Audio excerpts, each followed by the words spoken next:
Welcome back to Beyond the Headline, everyone. It's a super exciting day to be here because I'm with my friend Jeff Wald, the co-founder and president of Work Market, who's now in their new office and a giant conference room. Jeff, how are you? I am doing great, Jenna. How are you? I'm doing good. Super excited you're here. I want to start out very briefly just highlighting some of the strides Work Market has made since we last spoke in June to give everyone some context. So when we spoke in June, we were in a much smaller office. We've moved to a magnificent facility here in Midtown Manhattan. We have added a huge number of people to the team. It's been a very interesting challenge in terms of scale.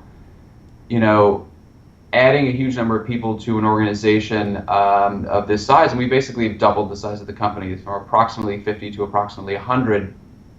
Has really been difficult, right? There are certain groups where they just can't handle more people being onboarded because they can't get those people up to speed, they can't get them trained. And we had some discussions just last night around some of the people on various teams not really having a good sense of the product, of our overall mission and kind of where we're going and what we can do as a company to make sure that we're indoctrinating everybody with the right thought process, what our customers expect, what the customers, both from a buyers of labor standpoint and a seller of labor standpoint. And then there's just the competitive dynamic, right, of doubling the size of the company because you're doing it in a very, very competitive hot market in New York City. And so we had another discussion at this meeting last night around the offer to acceptance ratio. And I asked what are industry standards in the offer to accept, and they said, you know, somewhere between 33 and 50%. And our offer to accept is about 90%. And I thought, okay, well, I don't know if that's something to congratulate everybody on, because you're doing such a great job of explaining this broad vision we have and what the opportunity is at Work Market, or I don't know if I should be upset that you're overpaying people, because either one of those could answer that question. So it's definitely the former, not the latter. So there are a lot of exciting things going on from a product standpoint. We are releasing tons of new things, but outside of the context of our product, which I don't know that many of your users will have the opportunity to have used prior, some of those new things won't make a lot of sense. So we'll talk about hitting employee number 100 very soon. When you think about that and you look back, what's kind of the defining thought that you have? Is it like, oh my God, I can't believe it, or wow, we have a lot of work to do still? The overwhelming thought that I have is, wow, this is a lot of people whose livelihoods depend on decisions I make. That's the overwhelming thought, especially as we add people that are not in jobs where I know they could get another job in an hour, right? Anybody on our technical side, these are some of the best people in New York City. And if things didn't work out here, for whatever reason, if I made a series of terrible decisions, or I should say if I made more terrible decisions, and something went wrong, they would all get jobs in a moment. Whereas people on the non-technical side, you know, those jobs are much more competitive from a supply and demand imbalance, right? There are a lot more people looking for those jobs, whereas there are a lot more engineering jobs open than there are engineers. So I think about that a lot. And I certainly do sit back every now and again and walk around this office and just think, wow, I cannot believe that all these people are here and working towards this goal of, you know, enabling the on-demand economy. And it's humbling and it's great. I really love it. I'm glad that, well, I'm happy, of course, that you love it and you're excited about it. I'm glad that you mentioned that the pressure that it puts on a founder when the team grows to that size. And it's a question that I wanted to ask you about mentorship. You just had a great article in Huffington Post about why you mentor. And one of the questions I was really interested in is, what conversation do you have with your mentees when they're on those highs, when you are about to hit employee 100, to make sure you stay on the trajectory and, like you said, don't make some crazy decision? Well, none of the people I mentee, I guess it's a commentary on partly on my skills as a mentor, have gotten to that point of employee 100, but they all obviously have had some upswings. And, you know, I'll take an example of the woman I spoke about in this article, which is this wonderful woman, Beatrice, and she has a company called Dada, which aggregates artists. and she had just figured something out, right? Something she'd been working on for months had just clicked, it had just worked, and she literally was now seeing that, right? In terms of her user growth, in terms of the engagement and the amount of time on people who are spending on the site. And she just came in for that meeting so elated. She's like, I'm so excited to show you stuff. And which is the opposite of how she normally comes. She normally comes dreading what it is that I'm going to say, because I will give her very harsh feedback to say, you have made no progress on this, you were supposed to do this. And so she was so excited, and it was so great to see. And we then sat down and said, okay, now let's analyze why this is happening, and let's make sure it sustains. Because if this is an aberration based on this data point, that data point, okay, it's not a terrible thing, but it's not a sustainable thing. Is this going to be that event that allows you to take your entire organization to the next level, or is this just one small part of your evolution, right? Let's understand the delta between those two. Because if it's just one small step, that's great. Let's not overreact, and let's not get our expectations ahead of ourselves. But if it is that evolution that now has created some sort of sustainable growth, that has created some sort of separation and hit that traction that people talk about, now let's start planning around some other things that we can do. And for most companies that are going to be mentored, by somebody like me, it's raising money, right? Of the kinds of things that she's doing now enabling her to raise money. And the answer to that question after another 2 or 3 months was absolutely. And so she's in that process now, and I'm sure she'll be very successful with it. And when your mentees are going to raise money, is it typically their Series A? It is. So what advice do you give them, especially in the funding landscape that we're in right now, to make the most out of that experience? Well, it's a great question, Jenna. The advice anyone should give is, look, you take money where you can get it. These are not people that are walking around being, courted by Andreessen and Sequoia, right? They are scrapping and clawing it out and trying to, prove that they have traction or prove that they have a good concept, and they are usually running into roadblocks, right? This is not the story of, somebody just walking in and somebody throwing money at them. Most of the people that I had the opportunity to advise and mentor, I meet through different accelerators I'm a part of, different like ERA or the Founders Institute, and they are trying to learn to be entrepreneurs. And so my advice to them is very different than friends of mine or people that I'm a co-portfolio company within Union Square Ventures or within Spark. When we talk about fundraising and we talk about adding incremental capital, it's a very different conversation than somebody that is trying to scrape it out.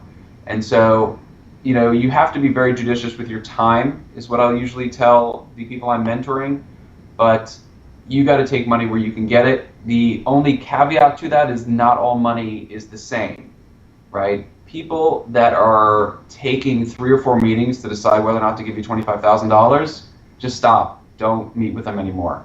Right? You do not want their $25,000. If they can't get off the dime and give you that money, then they are not going to be the kind of person you want to spend the next few years partner with, because your investors are your partners.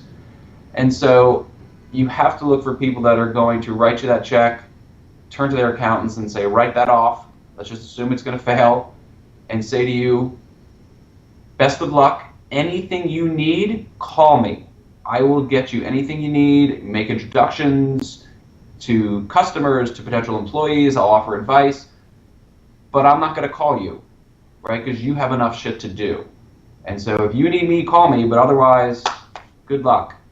And that's the approach I've taken as an angel investor, and I think it's an important thing to make sure that people that are going to get money think about, because being overburdened by people's questions and being overburdened when you need to go do a transaction and they start thinking, no, well, I actually would rather have my money back as opposed to you raising, $1 million, give me back my 50,000 in that round. Like, you don't want to deal with that. You want to deal with building a product, building a process, building a team that is able to build value in the long term, not worry about some iterations in the short term. And as you mentioned, the concept of someone sitting down to you and saying, okay, here's the $25,000, call me if you need anything. Is that a reality, that you can call an investor whenever you need something? Yeah. I mean, certainly the people I've invested with have done that, and I will do anything I can to help them. And certainly the people that have given me money, if I ever need anything, I mean, that they are there to help. And I will certainly say in terms of our investors, Union Square, Spark, and SoftBank, they've been amazing. I mean, anytime we've needed anything, they will do everything they can. Look, there are limits. They're not going to go and spend weeks working on work market stuff. But if they can make an introduction, if they can pick up the phone, if they can come and spend a day with us thinking through a strategy dilemma, they are so incredible with their time and with their thoughts and with their Rolodexes. So how can an entrepreneur determine if that's the type of investor they're speaking to? Because it's easy, of course, to say, will you be able to come in and help out with some things, but you can never really tell. No, well, look, just as they're doing diligence on you, you should be doing diligence on them. If you're fortunate enough to be in a situation where you can choose who you take money from, absolutely jump on the phone with some of their portfolio companies. And, as with any references, there is no point in taking the references they give you, right? Whenever I go to hire somebody and I say, hey, we need some references, and they'll give me 3 names, I'm not calling those 3 names, right? I'm going to use my network to get to the companies they worked at, and I'm going to find somebody else. Because if you're giving me the name, obviously, they're going to say wonderful things about you. So get to some of their investments, some of their portfolio companies, and you will find out pretty quickly. And so for your relationships mentoring, one of the parts of the article that I really enjoyed is that it's an opportunity for you to reflect on your journey and lessons learned. What are some lessons that have come up as of recently? Well, she was going through a process. So again, going back, to the article and to my relationship with Beatrice, she was going through a co-founder issue. And so, we kind of talked through that. That was actually very minor for her. It ended up being very major at Work Market, where, my co-founder ended up going and doing other things.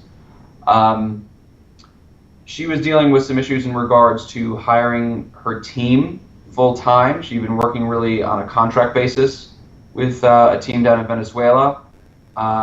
We'd worked with a team down in Uruguay at one point, and the question of efficiency came up in terms of having this off-site team. Far be it for me to say that people should not be using on-demand labor. You certainly should, and everyone that has an on-demand labor need should use Work Market to manage that on-demand labor. But the reality is that there are certain business processes that just don't lend themselves to being outsourced. And I would certainly say that early stage development of software is one of them. And so we hadn't gotten to a point when we had this outsourced team in Uruguay of being able to disaggregate work product efficiently, send it to them, have them reaggregate and do things.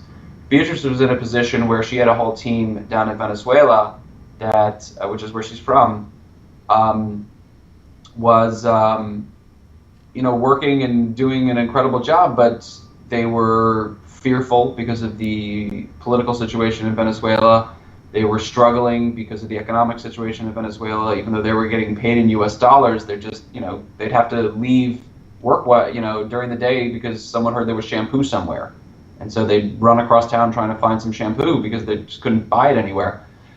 And so when we talked about the costs of her bringing those people to the United States, which she ended up doing, they had to be weighed against the benefits of kind of insourcing that labor. And while they were still the same people, there's a huge difference of having everybody around the table together till 3 a.m. And that was one of the things that I think helped her kind of move her product along, that led to that big explosive growth that she's seen recently. And those are the phase 1 people. Those are phase 1 people that she has. She is still a phase 1 person, which is to say that at some point they will leave. That was one of my favorite insights that you shared last time we got to catch up, that phase 1 people are brilliant in a very unstructured way. Yeah. You guys at Work Market are obviously no longer in phase 1, and one of the things you mentioned earlier is onboarding new team members. What have you found works there? Well, I will say that I am the only phase 1 person left here at Work Market. Everybody else is gone. Which is sad. I mean, we had the last one leave probably post our call in June.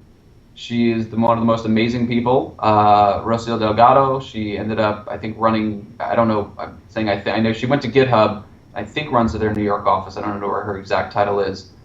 But could not have been more proud of her and happy for her, but a little sad because of her departure from work market. In terms of us bringing new people on, I will tell you it is certainly a challenge. Bringing 50 people into your organization over a 6-month time period. First off, huge credit to our recruiting team led by Natalie Heim, who just did an amazing job of hiring an unbelievably talented group of people that we're just so fortunate to have. I will tell you, when we moved offices, all of a sudden, as I was looking at the floor plan and allocating seats to people, it occurred to me that we had our entire engineering and product teams down on the 9th floor, and sales, marketing, and ops on the 10th floor. As I was looking at the floor chart for the 9th floor, I turned to the guys running product and tech. I said, do you guys know that there will be no women on the 9th floor when we move? We have no women in product and tech anymore. None.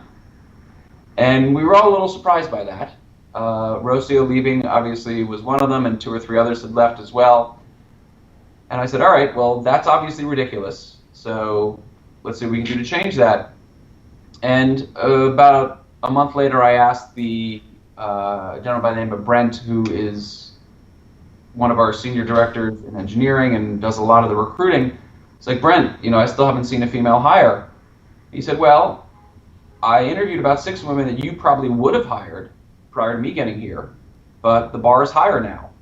And, we got to get to a certain level of talent. And, I appreciate that you want to add more diversity, but we're going to add any single person that passes that bar, man, woman, whatever. I was like, okay, I can't argue with that. We now have 6 women down on the 9th floor. And so still not great in terms of diversity, but moving in the right direction. So the point being is that there was a very high bar. And given how high a bar that this team had set, the fact that they were able to add this many people was really just incredible. Now, how do you get all of those people indoctrinated, right, into your culture, your way of working, your work processes?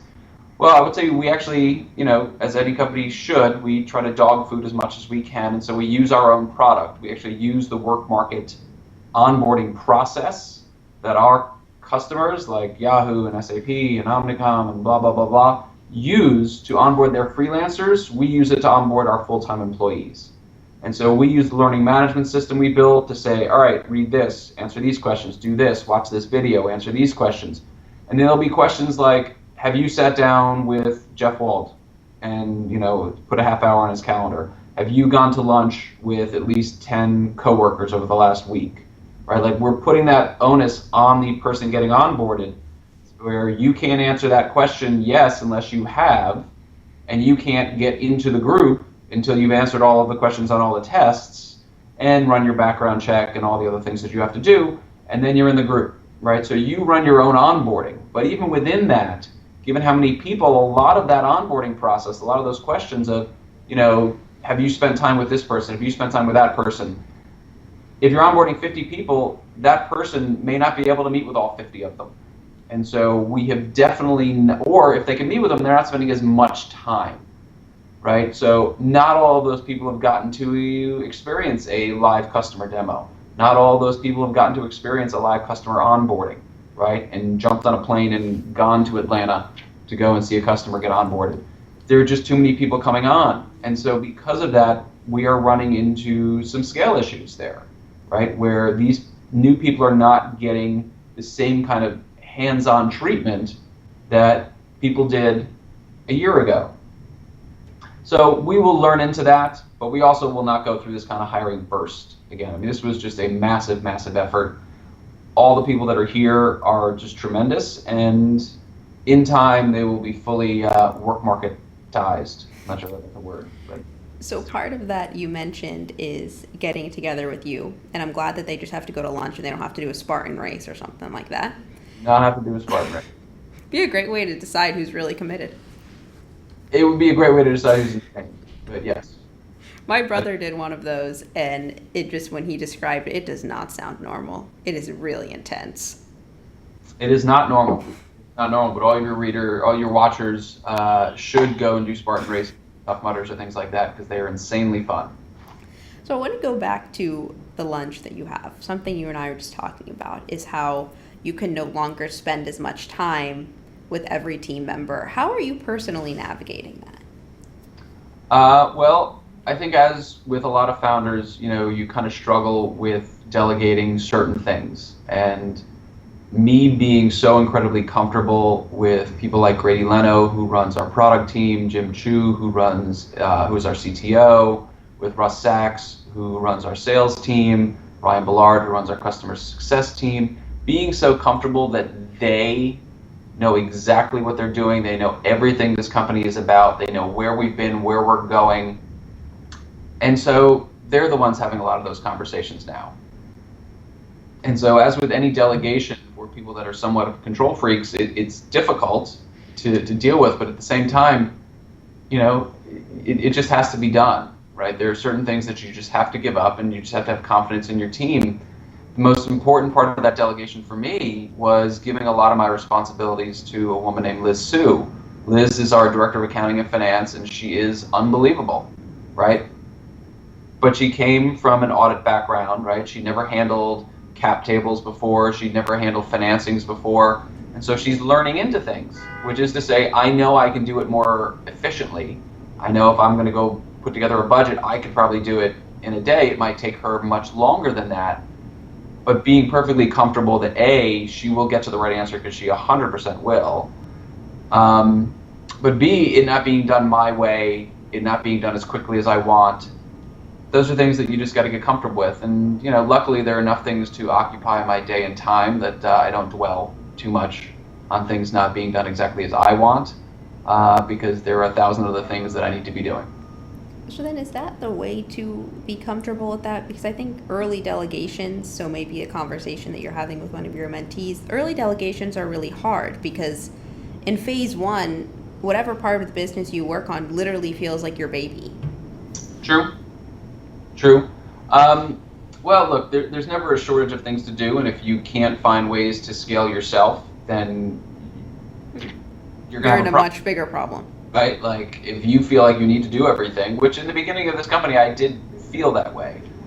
In the beginning of the company, that was okay. But as the company got bigger and my time is more valuable if spent in front of a customer, right? My time is more valuable if spent in front of a recruit, if spent in front of an investor, right? That is the best use of my time, not sitting in my office for, 2 days straight trying to rip out a budget model. Other people can do it. And they can do it incredibly well, and in some cases better than I can, right? And so it just becomes a question of the allocation of resources to the area in which they're going to increase value for your company the most. Because one thing is definitively clear, is that everybody here has the same goal, and that is to increase the value of this company as quickly and sustainably as possible. And so if me spending time with customers or spending time thinking about product is the best way to increase value for this company, then I shouldn't be the one that plunges the toilets anymore. Whereas in the first 2 years, if I didn't do it, nobody else would. It's not a bad job to give up. It was not a bad job to give up. As you go on this journey in the next chapter of Work Market, who are some of the mentors that you reach out to, and what are the questions that they've asked you to help you up your game? Well, I will tell you that it's challenging, I think, for founders in some cases to have mentors that aren't other founders. And so I certainly look to my investors who I admire, who I look up to. I certainly look to our CEO, who has multiple times built multi-billion-dollar companies, had one of the biggest IPOs in tech history. It was a company he led back in '99. And so those are easy people to go to, but at the same time, they're not true mentors, right? Because they don't have just my interest at heart, right? There are a bifurcation of their interest, right? They are focused on work market, and work markets being, growth, not necessarily just Jeff Wald, right? That the two overlap, but they do not overlap completely. And so I will tell you, one of the best things that I have done over the course of 2015 was to get a coach. And I can't explain how immeasurably better I have been as a manager, as a professional, because of his guidance, right? A gentleman by the name of Jonathan Shapiro, and he had been down this road himself, been incredibly successful with it, and then went back and got his PhD in psych or whatever he did. And I'm at a point where I sometimes just say, you know what, I'm not going to make a decision yet. I want to talk to my coach about it because he is just so great. But the more important part of what he does is he gives me a series of frameworks to think things through, right? And so I will realize where it is that either my behavior patterns are suboptimal, just me as a person, or realize where my organization's behavior patterns are suboptimal, or where our decision making, where our, again, behavior patterns just could be better. Not necessarily that they're bad, but we could just do better. And so that's kind of been where I've turned mostly, right, is the internal resources that are available to me and then this external coach. I know you said that you were going to be tweeting some coaching thoughts. I have not seen any. That is true. I did that for the first 2 or 3 weeks because they were so brilliant and insightful, and I think maybe there were some diminishing returns. I think maybe I have to talk to Jonathan about that because I get charged the same. There's definitely diminishing returns because the first series of stuff he said was so powerful, such that, well, you can't see it here because we're not in my office, but in my office up on the whiteboard, all of our walls are whiteboard paint. Up on the top where you need to stand at a chair are all of the different frameworks he's given me, such that when someone comes in to meet with me, my table in my office is here, I roll away from my desk, I sit at the table, and as I'm looking at them, my eyes can very quickly glance up at all the frameworks, meaning every single day, all the stuff he gave me over the first few weeks is up on that board. And those were the things that I tweeted, but since then we're just reinforcing and practicing them because knowing them is one thing, but internalizing them is another. He would say that I've gone from being unconsciously incompetent to now being consciously incompetent. So I know when I'm doing something wrong, it's just I still maybe do it wrong. I wanted to ask about that part of the coaching, and I know that it's been a big deal for you. A lot of that is self-awareness. And self-awareness is hard because sometimes you learn things about yourself that you really did not want to learn. As you go from unconsciously dealing with this stuff to consciously working, what are some of those frameworks? Well, we'll always kind of step back, and I remember him asking me the first time we met, what is your goal? I looked at him, I'm like, for what? What do you mean? He said, for work market. What is your goal? I was like, to sell it for as much money as possible. He said, no. What is your goal, right? What does Jeff Wald want out of this? And it kind of took me back because I never actually separated the two. I just always thought my only goal is work market's goal, and that's, I think, how most founders think. But the reality is there is a divergence of those two, right? I'm no longer, the majority shareholder. My co-founder and I are no longer the majority shareholders, right? Other people are. And that's not to say that my economic interest has diverged. It really hasn't. The best thing for me economically is for this company to be massively successful. But that doesn't mean that every single hour of every single day that I need to be focused on everything for work market, and I should do what I would do for the first 2 or 3 years, which was whatever had to happen, right? 3, 4 in the morning, every morning, it's fine, to the detriment of my health, to the detriment of relationships and a host of other things. That wasn't necessarily in the best interest of Jeff Wald, but it was in the best interest of work market. So it's not just, personal things, but there are also other career goals and skill sets and things that I want to optimize and get better at that I need to be cognizant of. So when I think about, his statement, right, which is basically, it's not a framework, so it's not very responsive to your question, but that is at the crux of everything, right? And he said to me, well, I can't help you unless you know what your goals are, right? What are you working towards? And so I will tell you almost every single meeting that I have now, someone will walk in my office and I'll say, all right, let me just understand, what is your goal for this meeting? What do you want to accomplish? Right? I keep all my meetings to 30 minutes or less. I actually got a countdown clock and I set it and it's really obnoxious.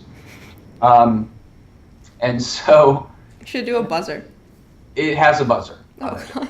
Really, it flashes lights and then it buzzes. I'm like, all right, we're done. Get out. That's it. If you can't say and accomplish what you want to do in a half hour, I'm just struggling as to what it is you think you're going to accomplish over a longer period. Like a half hour is more than enough time for me to meet with somebody and for us to accomplish whatever goal they had. But I will say the number of people that are kind of shocked when I ask that question is interesting. right? And there's another question that I always think about, which is he'll say, well, what type of conversation do you want to have? I'll say, all right, I don't understand what the fuck you're talking about. What do you mean, what kind of conversation do you want to have? Oh, sorry, should we not curse? No, you're allowed. It's all good. Okay, talk shit, Dan. So there are 4 conversation types, right? There is a venting conversation, and I think we all have had a lot of those conversations where you just want to vent. There's a relationship conversation, right? We're just having a conversation that's going to make us better friends, better colleagues, whatever. We're not trying to accomplish anything. There is an action conversation, right? I want something to happen. This person performs this task by this time, right? And then there's an idea conversation, right? We're going to sit down, we're going to ideate. And each of those conversation types have then a series of substructures to them, right? Well, okay, if we're going to have an idea conversation, let's put something up, let's challenge our premise, and let's iterate until we come out to the best idea that now is owned by everybody. Okay, that's an idea conversation.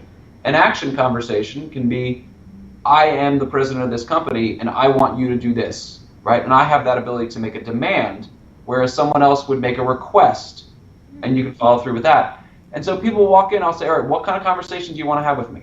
Do you just want to vent? That's cool. You can come in and vent. That's fine. And people need to do that a lot, and that's fine.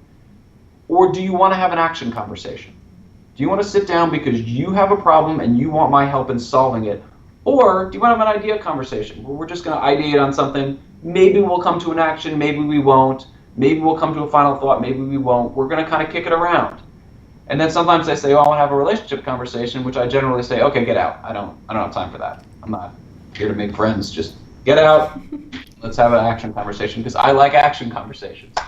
I like relationship conversations too, especially with my team. I love them. That was a joke. But I think you certainly will find founders very focused on action conversations and idea conversations, and that's where we want to spend a lot of our time. So I want to shift gears on the note of those types of conversations and go to your work as an angel investor.